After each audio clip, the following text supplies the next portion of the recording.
Hi all, welcome back to my YouTube channel Krishna's fusion and feast. അപ്പോൾ ഇന്നത്തെ vlog എന്ന് പറഞ്ഞാൽ ഒരു ഓണസദ്യയുടെ വിശേഷങ്ങളാണ്. വെറും ഒരു ഓണസദ്യ അല്ല കേട്ടോ, ആറന്മുള വള്ളസദ്യ പോലെ ഒരു ഓണസദ്യ. ഞാൻ എൻ്റെ വീട്ടിലുണ്ടാക്കിയ ഓണസദ്യ, 60 തരം വിഭവങ്ങളോട് കൂടിയ ഒരു ഓണസദ്യയുടെ വിശേഷങ്ങളാണ്. നമുക്ക് പ്രിയപ്പെട്ടവർക്ക് വേണ്ടിയിട്ട് നമ്മൾ ഇതുപോലെ കുക്ക് ചെയ്ത് എല്ലാവരും കൂടി ഇരുന്ന് കഴിക്കുന്നതിൻ്റെ ഒരു സുഖം വേറെയാണ്. അപ്പോൾ എൻ്റെ ഓണസദ്യയിലെ വിഭവങ്ങൾ കണ്ടുവരാം. ആറന്മുള വള്ളസദ്യയിൽ 60-ൽ പരം വിഭവങ്ങൾ ഉണ്ടാകും. ഏകദേശം ഭഗവാൻ കൃഷ്ണനെ അർജുനൻ സമർപ്പിച്ച വലിയ വഴിപാടാണ് വള്ളസദ്യ എന്നാണ് വിശ്വാസം.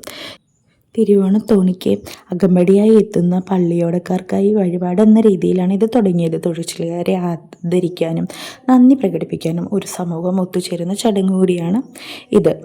60-ലധികം വിഭവങ്ങൾ വള്ളസദ്യയിൽ ഒരുക്കുന്നു. വള്ളപ്പാട്ടുകൾ പാടിക്കൊണ്ട് വേണം സദ്യ വിഭവങ്ങൾ ചോദിക്കുവാൻ. ലോകത്തിലെ ഏറ്റവും വലിയ ആചാരപരമായ സസ്യാഹാര വിരുന്നാണ് ഇത്, വള്ളസദ്യ. അതുപോലൊരു സദ്യ ഞാൻ വീട്ടിലൊരുക്കിയപ്പോൾ എൻ്റെ വിഭവങ്ങൾ ഇതെല്ലാം ഒരു നീണ്ട പ്ലാനിങ്ങിൻ്റെയും കോർഡിനേഷൻ്റെയൊക്കെ ഫലമായിട്ടാണ് എനിക്ക് ഈ സദ്യ ഉണ്ടാക്കാൻ പറ്റിയത്. ഒരാഴ്ച മുമ്പ് തന്നെ പണികളെല്ലാം സ്റ്റാർട്ട് ചെയ്തു. പണികൾ മീൻസ് എന്തൊക്കെ വിഭവങ്ങൾ ഉണ്ടാക്കണമെന്നുള്ളത് ആറന്മുള വള്ളസദ്യയിലെ പോലെ തന്നെ നെക്കുറിച്ച് അറിഞ്ഞ് എഴുതി വെച്ച് ഓരോ വിഭവങ്ങൾ കൃത്യമായി പ്ലാൻ ചെയ്തു. ആദ്യമായി അച്ചാറുകൾ ഉണ്ടാക്കി. അതോടൊപ്പം തന്നെ കൊണ്ടാട്ടം വറക്കാനായിട്ട് പാവക്ക, വെണ്ടക്ക, വഴുതനങ്ങ, മുളക് അങ്ങനെയുള്ളവയെല്ലാം വറുത്ത് എടുത്തും നേരത്തെ തന്നെ മാറ്റി വെച്ചു. അതുപോലെ തന്നെ ഓരോ വിഭവങ്ങൾക്ക് വേണ്ട സാധനങ്ങൾ കൃത്യമായ അളവിൽ മേടിച്ച് എല്ലാവരും ഇത് ചെയ്ത് വെച്ചു. പച്ചടികളും അതുപോലെ പുളിശ്ശേരി അങ്ങനെയുള്ള വിഭവങ്ങളെല്ലാം തലേദിവസം ഉണ്ടാക്കി. ബാക്കി കേടാവുന്ന വിഭവങ്ങളെല്ലാം സാമ്പാർ, ഓലൻ, സ്റ്റൂ, എരിശ്ശേരി അങ്ങനെയുള്ള വിഭവങ്ങളെല്ലാവരും ഓണത്തിൻ്റെ അന്നാണ് ഉണ്ടാക്കിയത്.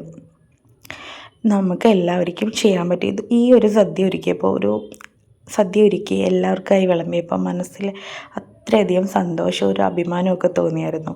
അപ്പോൾ കൃത്യമായ പ്ലാനിങ്ങോടുകൂടി പോവുകയാണെങ്കിൽ നിങ്ങൾക്ക് എല്ലാവർക്കും ഇത്രയധികം വിഭവങ്ങളോടുകൂടി സദ്യ ഒരുക്കാവുന്നതാണ്. സദ്യക്ക് വേണ്ടിയുള്ള ആദ്യത്തെ പ്രിപ്പറേഷനായിട്ട് അച്ചാറുകൾ ഉണ്ടാക്കി. മാങ്ങ, ഉപ്പുമാങ്ങ, നാരങ്ങ, അമ്പഴങ്ങ, ഇഞ്ചി, നെല്ലിക്ക, പുളിയിഞ്ചി എന്നീ വിഭവങ്ങൾ ആദ്യം ഉണ്ടാക്കി. അതിനുശേഷം കായ വറുത്തു, ശർക്കര ഉപ്പേരി ഉണ്ടാക്കി, ഉണ്ണിയപ്പം, എള്ളുണ്ട അങ്ങനെയുള്ള വിഭവങ്ങളും ഉണ്ടാക്കിയായിരുന്നു.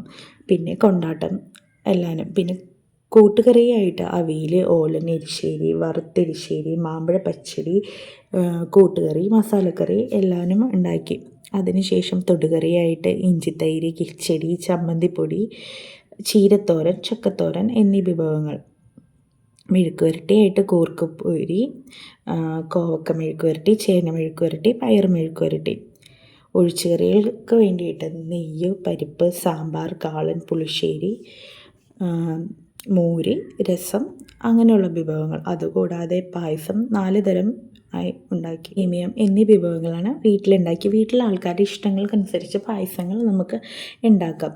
കൂടാതെ ചോറ്, പപ്പടം, പൂവമ്പഴം, അട, ഉപ്പ്, ഉണ്ട ശർക്കര, പഞ്ചസാര, മലർ, മുന്തിരി, കരിമ്പ്, തേൻ എന്നീ വിഭവങ്ങളും ആറന്മുള വള്ളസദ്യയിൽ വിളമ്പുന്നത് പോലെ തന്നെ വിളമ്പി. ഇനി ഇല വിളമ്പുന്നതിനും വിശേഷമുണ്ട്. ഓണസദ്യ ഒരുക്കുന്നതിനിൽ പ്രാധാന്യമാണ് സദ്യ വിഭവങ്ങൾ വൃത്തിയായും കൃത്യമായും തൂഷണയിൽ വിളമ്പുന്നത്. ഇലത്തൂഷൻ ഇടത്തോട്ടെന്ന് പറയുന്നത് പോലെ തന്നെ ഇടത്തുനിന്ന് വിഭവങ്ങൾ ഓരോന്നായി വിളമ്പി തുടങ്ങാം. ഇടത്തെ അറ്റത്ത് ഉപ്പ്, ശർക്കര വരട്ടി, കായ വറുത്തത്, മധുര പലഹാരങ്ങളായിട്ടുള്ള എള്ളുണ്ട, കൽക്കണ്ടം അങ്ങനെയുള്ള സാധനങ്ങൾ വിളമ്പാം. അതിനുശേഷം കൊണ്ടാട്ടം, അതിന് പിന്തുടർന്ന് അച്ചാറുകൾ.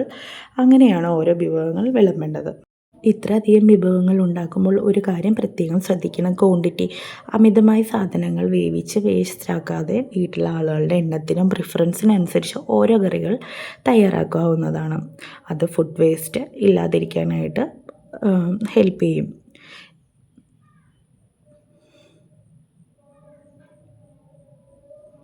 പഴം. ആറന്മുള വള്ളസദ്യയിൽ കദളിപ്പഴം പ്രധാനമാണ്. അതുപോലെ തന്നെ കദളിപ്പഴവും ഈ സദ്യയിൽ ഞാൻ ഒരുക്കിയിട്ടുണ്ട്.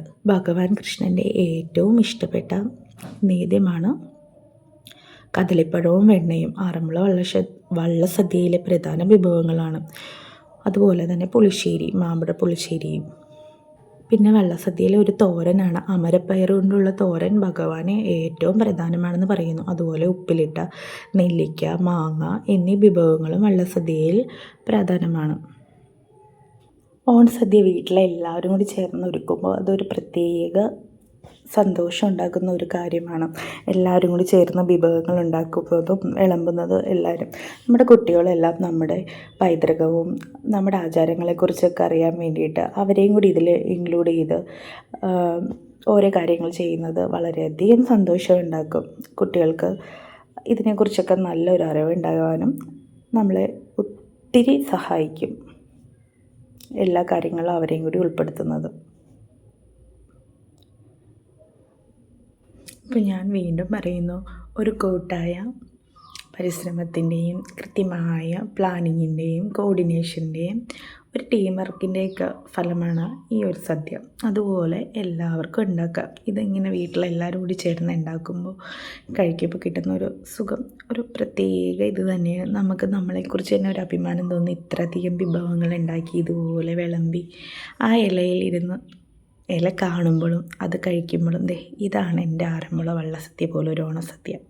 അപ്പോൾ ഞങ്ങളെല്ലാവരും കൂടി ഒത്തിരി എൻജോയ് ചെയ്ത് ഇത് കഴിച്ചു ഈ ഓണസദ്യ.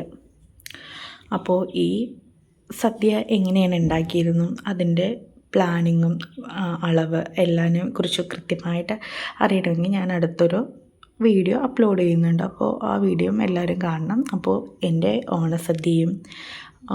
ഓണസദ്യയുടെ വിശേഷങ്ങൾ എല്ലാം ഇഷ്ടപ്പെട്ടിട്ടുണ്ടെങ്കിൽ ഷെയർ ചെയ്യാനും ലൈക്ക് ചെയ്യാനും സബ്സ്ക്രൈബ് ചെയ്യാനും മറക്കരുത്. Thank you for watching me.